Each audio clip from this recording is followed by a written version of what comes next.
ఇప్పుడే జూపుడు గారు చెప్పినట్టు కనపడే విజువల్స్ లో కనపడే అబ్బాయి పరిస్థితి చూస్తుంటే కొంచెం నార్మల్ గా అనిపించలేదు.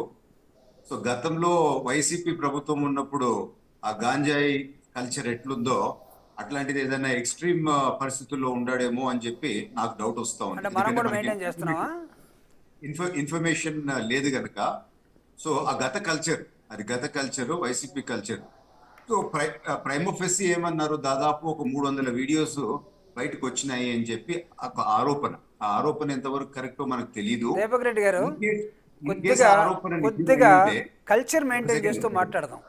కొద్దిగా కల్చరల్గా మనం కొద్దిగా రెస్పాన్సిబుల్ పీపుల్గా మెయింటైన్. గంజాయి అనేది ఆంధ్రప్రదేశ్లో వైఎస్ఆర్ కాంగ్రెస్ పార్టీ పుట్టిన తర్వాత వచ్చింది కాదు, వ్యాపారం కాదండి. మిమ్మల్ని ఇంటరప్ట్ చేయలేదు, ఎందుకంటే ఇంత ఇంటరప్షన్ కాదు.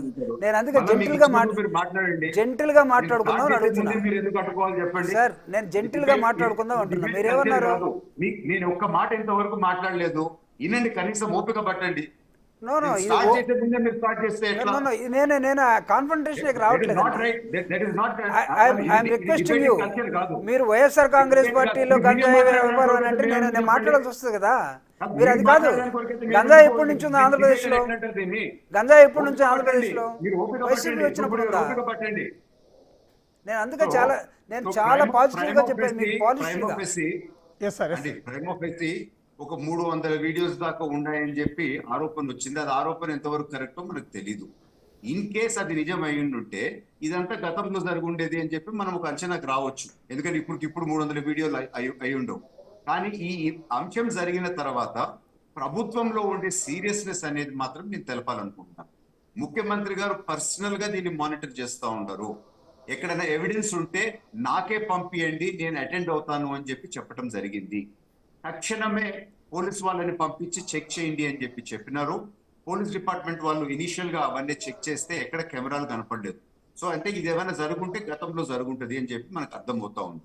అది కాకుండా ఇమ్మీడియట్ గా ముఖ్యమంత్రి గారు ఆ జిల్లా మంత్రి గారిని కూడా పోండి, ఆ స్పాట్ కు పోయి ఏం జరిగిందో చూడండి అని చెప్పి చెప్పడం జరిగింది. అది అయిపోయిన తర్వాత డిస్ట్రిక్ట్ కలెక్టర్ గారిని, ఎస్పీ గారిని కూడా ఇమ్మీడియట్ గా మీరు అక్కడికి పోండి, పర్సనల్ గా చూడండి అసలు ఏం జరిగింది అని చెప్పి. అంటే ఈ విధమైన రెస్పాన్స్ ఎవ్రీ 3 hours నాకు అప్డేట్ కావాలా అని చెప్పి కూడా డిపార్ట్మెంట్ కి ఇన్స్ట్రక్షన్స్ ముఖ్యమంత్రి గారు ఇవ్వటం జరిగింది. సో ఏ విధంగా ఒక సీరియస్నెస్ అనేది ఉంది అండ్ ఏ విధంగా ఫాస్ట్ యాక్షన్ ఉంది అనేది మాత్రం మనం గమనించాలి.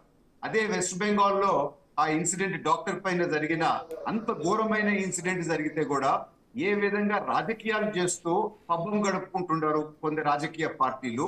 ఇక్కడ సిన్సియర్ గా ఒక తప్పు అనేది జరగకూడదు, తప్పు అనేది జరిగేదానికి అవకాశం ఉండకూడదు, తప్పు చేసే వాళ్ళకి భయపడే విధంగా ఉండాలి, మహిళల పైన ఏ చిన్న తప్పు జరిగినా కానీ అని చెప్పి ఒక స్ట్రాంగ్ మెసేజ్ ఇచ్చే విధంగా ప్రభుత్వము చేసే ఈ మంచి పనిని మాత్రము మనం అందరము గుర్తుపెట్టుకోవాలని చెప్పి నేను తెలుపుకుంటూ, సో ఇంత స్విఫ్ట్ యాక్షన్ ఉన్నప్పుడు ఫర్దర్ గా కూడా ఈ తప్పులు చేసే వాళ్ళు తప్పు చేస్తే మనము తప్పించుకోలేము అనే ఒక భయము వాళ్ళల్లో వచ్చే విధంగా యాక్షన్ ఉంటా ఉంది. గతంలో కూడా చంద్రబాబు నాయుడు గారు ముఖ్యమంత్రిగా ఉన్నప్పుడు ఆ రేప్ ఇన్సిడెంట్ ఒకటి బయటకు వచ్చింది కదండి. అనేక నెంబర్ ఆఫ్ టీమ్స్ ఫామ్ చేసి పట్టుకోమని చెప్పి చెప్తే ఆ కల్పరేట్ ఇంకా మనం తప్పించుకోలేము అని చెప్పి సూసైడ్ చేయడం జరిగింది. సో అటువంటి డిగ్రీ ఆఫ్ క్విక్ యాక్షన్, అటువంటి డిగ్రీ ఆఫ్ భయము తప్పులు చేసే వాళ్ళల్లో కలిగించాలా అని చెప్పి చంద్రబాబు నాయుడు గారి ఉద్దేశము, ఈ ప్రభుత్వం ఉద్దేశం అని చెప్పి నేను తెలుపుకుంటున్నాను.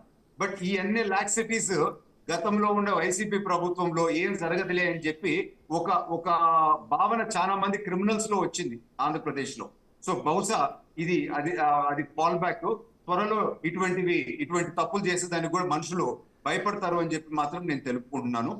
ఏదైనా కానీ ఇటువంటి జరిగినప్పుడు రాజకీయాల కన్నా కూడా ముఖ్యంగా జరగనీయకుండా యాక్షన్ తీసుకునే విధంగా అందరూ చర్చించాలా అని చెప్పి మాత్రము నేను కోరుకుంటున్నాను. తెలుగుదేశం పార్టీ తరఫున తీవ్రంగా దీన్ని ఖండిస్తున్నాము.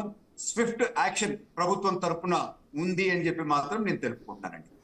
ఒక్కసారి పవని గారి దగ్గరికి వెళ్దాం. పవని గారు, మీరు విద్యార్థి నాయకురాలుగా ఎన్నో పోరాటాలు చేస్తూ ఉంటారు విద్యార్థుల హక్కుల కోసం.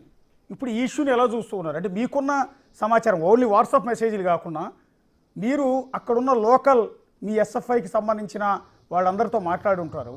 అసలు ఏం జరిగిందండి మీకున్న ఇన్ఫర్మేషన్ ప్రకారం?